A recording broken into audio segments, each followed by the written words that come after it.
Hi everyone, it's Katie Kyles. Happy almost Friday. We are trucking right along with the school year. I'm not sure about you, but for those of you that are in classrooms, my students and I are already starting to feel the excitement and the just excitement about Halloween and Thanksgiving. They're even talking about Christmas and bringing in their Target catalogs. So we are trying to contain the monster. So I will get started. I'll start with the expert post this week.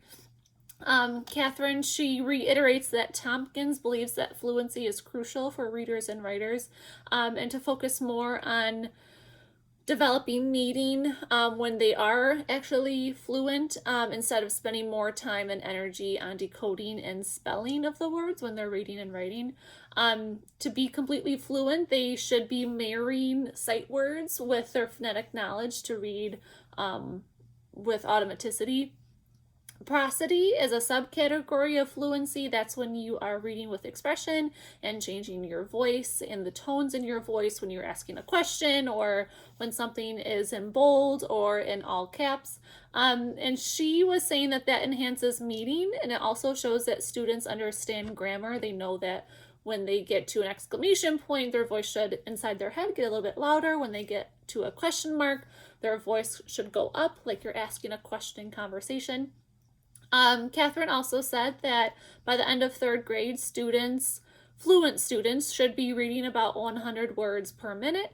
And she reiterated that there's a bit of a warning if they're reading too quick, then they're just kind of glossing over it and they may be able to read it beautifully, but then it diminishes other aspects of reading, and sometimes that's comprehension. And that teachers model appropriate fluency all the time during read-alouds. She also talked about repeated readings with Rosinski, and I believe the article was called Why Fluency Should Be Hot. I want to say that I read that in a previous class, and I definitely agreed with a lot of the points that she was making, that students read the same text over and over again until they reach a desired score or a total or an accuracy. I want to say that in one of his articles, I think later down the line, he contradicts himself, saying that repeated readings, yes, they are beneficial, but I want to say that it was something about you can't sacrifice meaning for just fluency. I will move on to buddy reading. This was a really cute video. I enjoyed the little kindergartners. The little friend, he first introduced us to back-to-back reading for independent reading. I never have seen a triad of students doing back-to-back reading before. I've only really seen partnerships, so that was really nice to see. One question I do have is that these students were really quiet, and I've been led to believe that in the primary grades, when students are learning how to read, that it should be a little bit louder.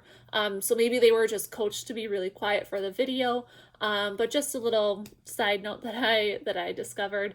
And then our friend introduced us to hip reading, which was partner reading. The one clip, they were reading the same book. They each had a copy of it, and they were taking turns. I've seen a lot of resources on teaching kids how to partner read, like seesaw reading. So one kid reads one sentence or one page, and then the other partner reads the other page. Choral reading, they could have the same book. They could be reading, sharing a book when it's in the center of them. And then he talked about knee to knee and discussing. I was really interested. I'm like, what can kindergartners be reading about or discussing about their books in kindergarten?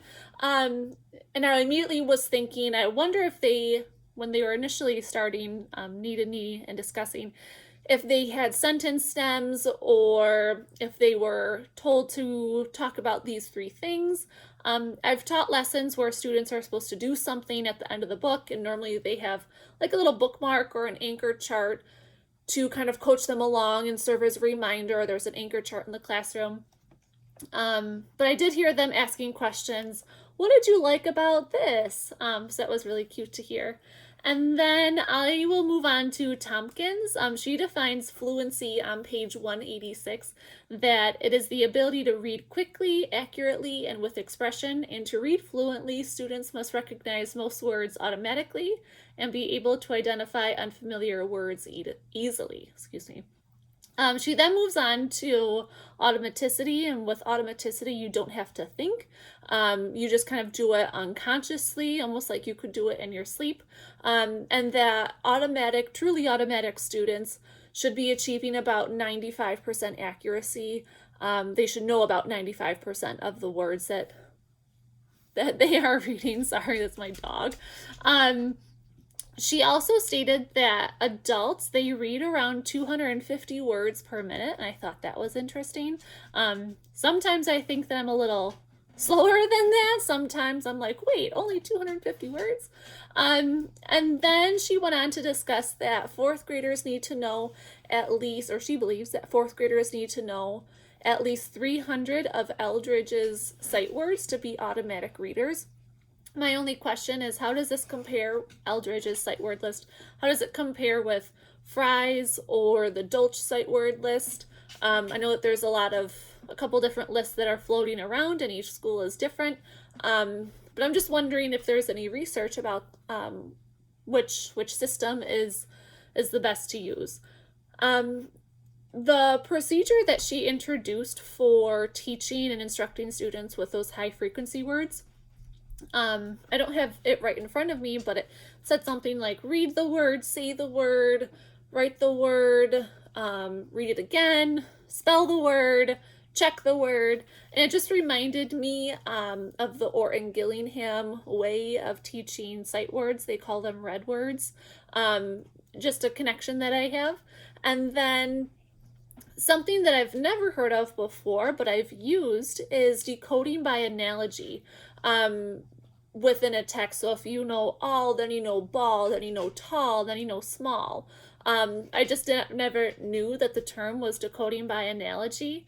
And something that I found that was interesting was she started to discuss writing fluency. And I think that educators and teachers, they talk a lot about reading fluency and oral reading fluency, but we don't really talk about writing fluency.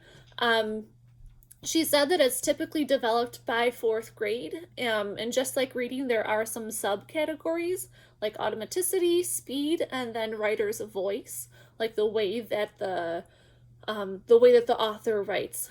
She said that it's typically developed by fourth grade. She also had a lot of pointers on how to help those disfluent readers and writers, as well as our English language learner students. But overall, I really enjoyed this week's readings, and I look forward to seeing your other posts. Have a great weekend.